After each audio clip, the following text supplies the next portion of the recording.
Hoje eu quero te mostrar por que a verdadeira transformação infantil começa no adulto e como isso pode mudar tudo na relação com o seu filho. Para quem ainda não me conhece, eu sou a Maria Isabel, eu sou psicopedagoga, especialista em desenvolvimento infantil e também criadora do método O Código Invisível da Infância. Aqui no meu canal eu uno neurociência, vínculo e também práticas integrativas para ajudar mães e pais a compreenderem o comportamento dos filhos com consciência, com presença e também amor. E a maioria dos pais chega aqui no meu consultório me dizendo assim: Maria Isabel, meu filho não para. O meu filho explode de raiva, o meu filho não aprende, o meu filho parece que ele não me ouve. Mas são poucos os pais, eu acho que eu consigo contar nos dedos, que chegam para mim me dizendo assim: Maria Isabel, eu tô ansiosa. Maria Isabel, eu tô no meu limite, eu não sei me conectar, eu não aprendi a sentir as minhas emoções. E esse é o grande núcleo de todo o problema. Você não pode pedir para uma criança fazer aquilo que você ainda não faz internamente. Você quer que o seu filho se regule, mas aí você vive acelerado. Você quer que o seu filho se acalme, mas você não sabe se acalmar. Você quer que o seu filho pare de gritar e você está gritando com ele.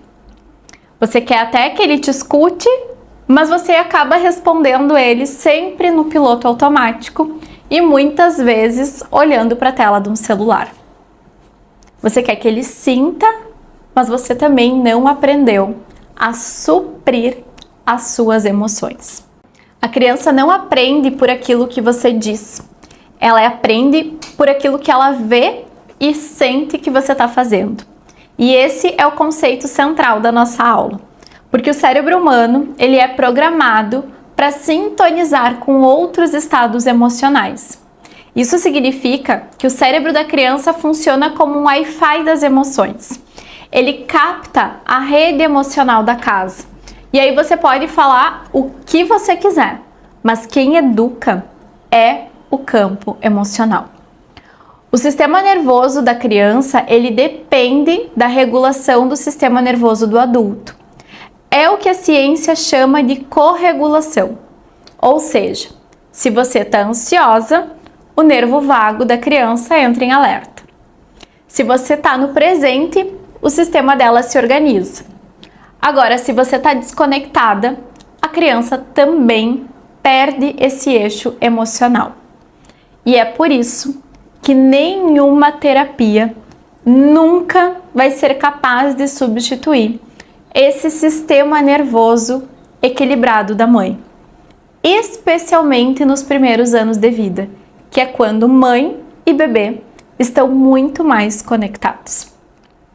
Eu observo aqui na minha prática clínica muitos relatos das mães que eu acompanho aqui no consultório, quando elas me dizem: nossa, Maria Isabel, como fulano tá melhor.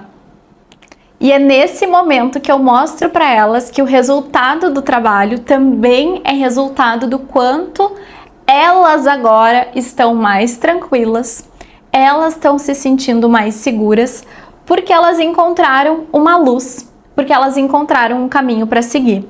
Os pais tendem a ver no filho aquilo que eles ainda não conseguem ver em si próprios. E com muita frequência eles dizem: meu filho é muito ansioso. Mas aí a mãe vive também em estado de alerta. Ou então, meu filho é extremamente reativo, mas o pai explode por qualquer coisa. Ou meu filho é muito inseguro, mas a mãe vive pedindo por validação. E isso não é achismo. Existe um nome e isso se chama projeção parental. Você não vê o filho exatamente como ele é. Você vê o filho pelas lentes da sua própria história. E aí, quando a gente fala sobre uma perspectiva sistêmica, existe um princípio que eu digo que ele é um princípio fundamental.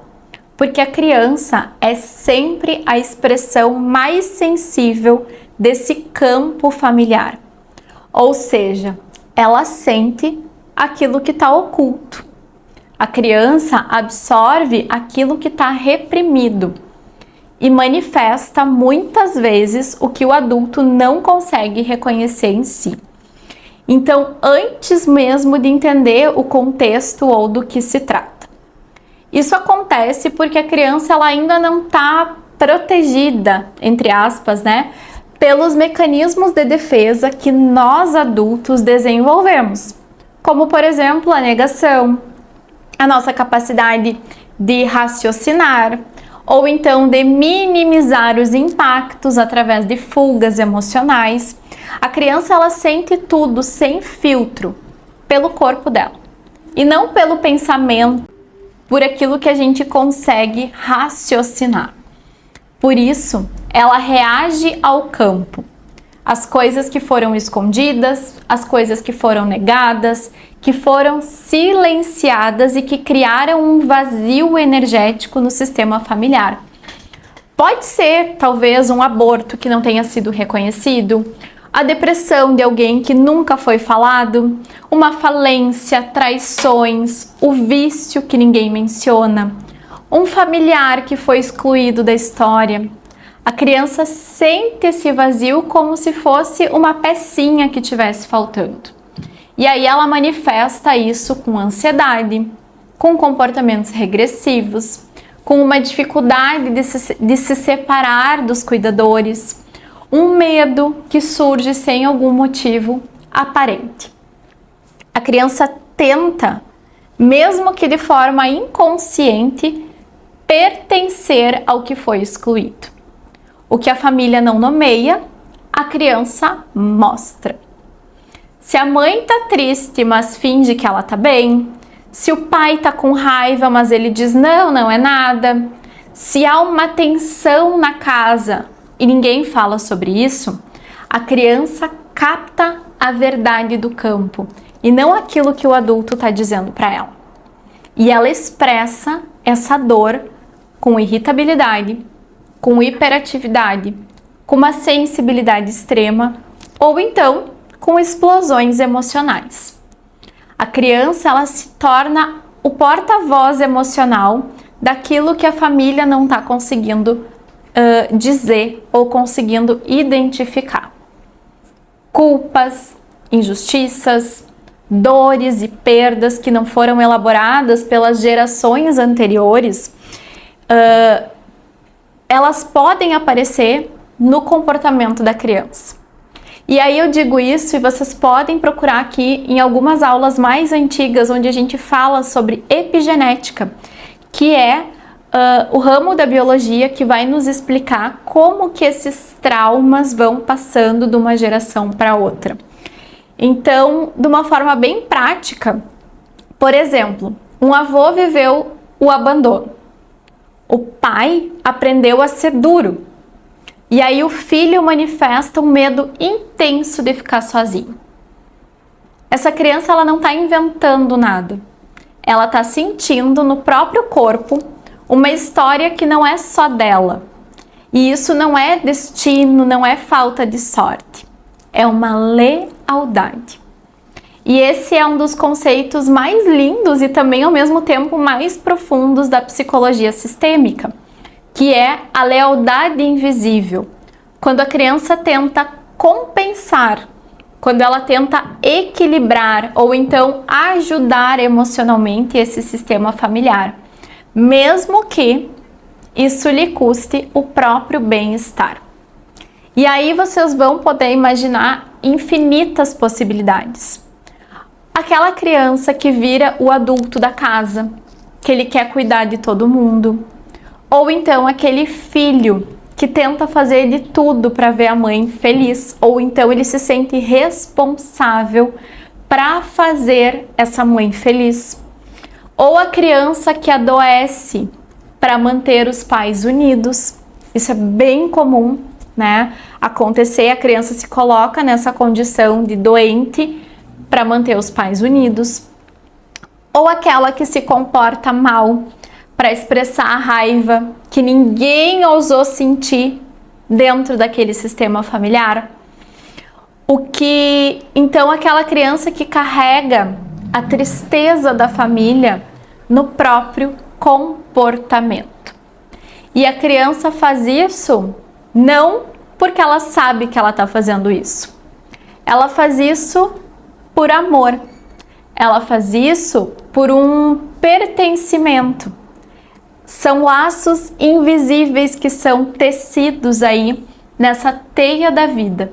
E a criança se coloca nesses lugares por fidelidade, por lealdade a esse sistema familiar. É uma forma infantil de tentar restaurar um equilíbrio nas relações. Ainda, sob essa perspectiva, é muito importante a gente lembrar que toda vez que uma função essencial ela é desviada, ela é terceirizada ou ela é delegada em excesso, o sistema ele entra em desequilíbrio. Porque existe uma ordem que ela é natural. Quem cuida da criança são os adultos, é o pai e é a mãe. Os outros profissionais, eles podem até apoiar, mas eles não podem substituir. Agora, quando a família tem um funcionamento de que a escola educa, o terapeuta resolve o meu problema, eu levo na fono, eu levo no terapeuta ocupacional, é a babá que cuida, as telas acalmam. A criança sente que ninguém está assumindo verdadeiramente os seus papéis. E então acontece um fenômeno sistêmico e talvez seja o mais perigoso de todos, que é quando a criança tenta ocupar a função emocional dos pais. Ela tenta fazer a mãe feliz, ela tenta equilibrar o humor da casa, ela tenta unir os pais, ela tenta proteger aquela mãe que está exausta, a cuidar do pai que está sobrecarregado, ela tenta ser boazinha para não dar trabalho, para não piorar esse sistema, ou então, ao contrário, expressar através do corpo aquilo que ninguém está olhando. E isso não é por teimosia, não é por desobediência, não é por falta de limite. É uma compensação sistêmica que está acontecendo aí. É quando a criança tenta restaurar esse equilíbrio dentro da família. E no olhar sistêmico, a criança, ela não é o que a gente chama de problema. Ela é o mensageiro do sistema. Quando o adulto ele tá num cansaço extremo, né, num burnout, ou então quando está emocionalmente ausente, exaurido, cansado mesmo, a criança reage tentando equilibrar esse campo familiar. Por isso ela se torna mais irritada, mais ansiosa, talvez desobediente ou até mais agressiva. Não é uma desobediência qualquer, é a falta de presença emocional. E aí, quando os pais eles simplesmente terceirizam esses cuidados, terceirizam o seu papel, né? Essa parentalidade fica muito distante, fica atribuído para a escola, para as terapias, para as telas, para as babás, sem que os pais olhem para si próprios. E aí a criança sente um vazio. E ela tenta, com o próprio corpo, restaurar essa ordem. A criança mostra aquilo que a gente varreu para baixo de tapete, aquilo que a gente não quis ver, aquilo que a nossa família não fala, mas o corpo da nossa criança fala. E aí, a técnica, a terapia, ela ajuda, mas é só a presença que cura. E tudo que eu trago aqui, eu trago a partir da minha experiência, acompanhando mães e crianças aqui no consultório. São situações reais, porém nomes, detalhes, eu tenho um cuidado para modificar, para proteger, né, o sigilo e o cuidado que cada família merece. Mas eu quero te contar uma história de uma menininha de 5 anos que ela perdia o controle muito fácil e ela explodia todos os dias. E aí a mãe chegou pra mim me dizendo assim: Maria Isabel, ela me testa, Maria Isabel, ela não me ouve, parece que ela tá fazendo de propósito. E aí quando a gente descobriu, quando a gente conversou pela primeira vez, nós descobrimos que o pai estava emocionalmente ausente, a mãe vivia exausta, carregando o mundo nas costas, ela chorava, ela me disse assim: Maria Isabel, tem dias que eu chego no meu trabalho e eu choro escondida, que é o momento que eu tenho assim para me aliviar. A rotina era caótica, a criança dormia mal, tinha problemas de alimentação. E aí, naquele momento a gente entendeu que a menina ela não precisava de mais uma atividade. O que ela precisava realmente eram de pais emocionalmente disponíveis. E depois que a gente reorganizou esse ambiente emocional, como num passe de mágicas, a criança mudou. Não porque a terapia funcionou sozinha, mas porque o sistema ele se estabilizou. E os pais entenderam qual era o papel deles dentro dessa dinâmica. E antes da gente finalizar, eu quero te convidar para a gente fazer um exercício muito simples, que vocês vão precisar somente de papel e caneta. Então peguem aí papel e caneta na mão e a gente vai fazer esse exercício juntos. Então vocês podem começar desenhando uma rosa com 5 pétalas. Pode ser uma rosa, uma florzinha com 5 pétalas. A minha tá pronta aqui, tá?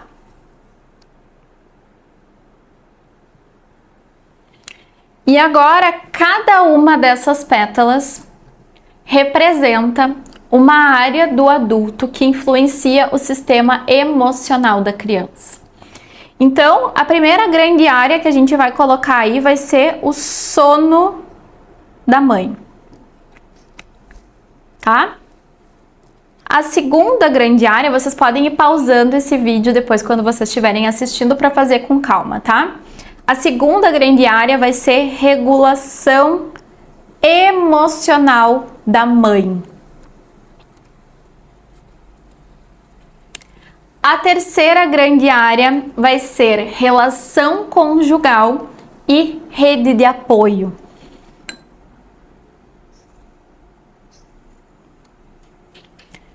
A pétala número 4 dessa rosa vai falar sobre nível de estresse e sobrecarga. E a pétala número 5, presença real e distrações. Celular, tablet, trabalho em excesso, tá? Agora eu quero que vocês pausem esse vídeo e que vocês pontuem cada uma dessas áreas de 0 a 10, sendo 0 o mínimo e 10 o máximo. Então vocês vão parar e vocês vão pensar de 0 a 10, como tá o meu sono? Sendo 10, tipo, tá muito bom, e sendo 0, tá péssimo, tá? E aí vocês vão botar uma reguinha aí pra mensurar como que tá o sono. Aí a gente vai para a próxima pétala. Regulação emocional. Bom, como que estão as minhas emoções? De 0 a 10. Para cada uma dessas pétalas, avaliando as pontuações, e lá no final a gente vai se perguntar verdadeiramente se nós estamos inteiras realmente para apoiar as terapias do nosso filho. Ou se tem alguma área aí que está em desequilíbrio. Então a gente vai conseguir enxergar através dessa dinâmica os nossos numerozinhos e a gente vai conseguir entender um pouquinho de forma mais clara como que eu estou nesse cenário para apoiar o desenvolvimento do meu filho. Porque a terapia, ela tá disponível para ajudar, mas ela não vai substituir a tua presença. Ela não substitui o teu olhar, ela não substitui o teu trabalho interno, que é a tua cura, que é o teu compromisso contigo. Porque o que realmente muda uma criança é o que muda o campo onde ela vive. O que cura não é a técnica que eu aplico aqui no meu consultório. O que muda é o encontro. O que muda não está no consciente. E é por isso que eu digo e repito, quando um adulto se cura, uma criança pode respirar mais aliviada. quando um adulto se olha, uma criança, ela tem espaço para florescer. E quando um adulto se transforma, é como se um sistema inteiro se reorganizasse. Eu não estou dizendo para vocês aqui que a terapia ela não é importante. Muito pelo contrário, é o trabalho que eu exerço aqui todos os dias. Mas a terapia ela não funciona sozinha. O meu trabalho não funciona e ele não adianta de absolutamente nada. Porque a verdadeira cura, ela é sistêmica. Ela é familiar, ela é energética e ela é através das relações.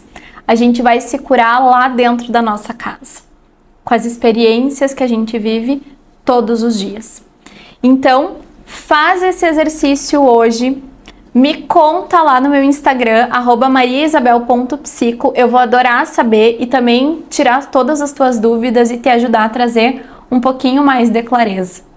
E se essa aula foi importante para você, eu quero te pedir com todo o carinho do mundo, se inscreve aqui no meu canal, porque aqui eu te ensino a educar o teu filho de dentro para fora, porque a gente se educa e a gente se cura em primeiro lugar.